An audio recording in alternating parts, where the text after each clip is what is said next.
இலங்கையில் இருக்கக்கூடிய ஒரு மாட்டுக்கறி கடையை பாருங்கள்.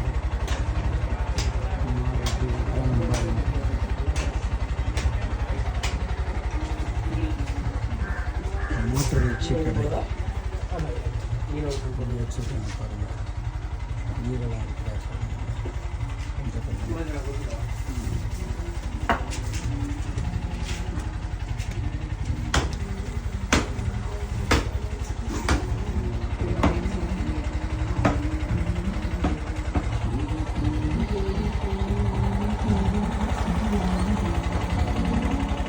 இலங்கையில் கூட தமிழ் யூஸ் பண்ணுறாங்க பாருங்கள். லெட்டர்ஸ் ரைட்டிங்கில் யூஸ் பண்ணுறாங்க. அதே மாதிரி கடைகளில் எல்லாத்துலேயுமே இந்த தேங்காய், இந்த வாழைப்பழம் எல்லா இதுவுமே யூஸ் பண்ணுறாங்க. இந்த ஆட்டோவில் பாருங்கள் எப்படி டெக்கரேட் பண்ணியிருக்கிறாங்கன்னு. இது வெத்தலை வச்சுருக்குறாங்க ஒரு அம்மா. கிழங்கு கடை, இது காய்கறி கடை.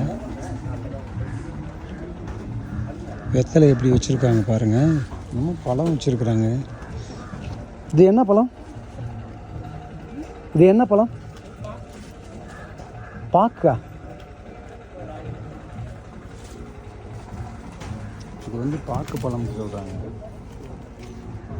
பாக்குன்னு சொல்லிட்டு இது எப்படி யூஸ் பண்ணுறாங்க நமக்கு தெரியாது, அவங்களுக்கு தான் தெரியும். ஆட்டோலாம் வரிசையாக வச்சுருக்குறாங்க.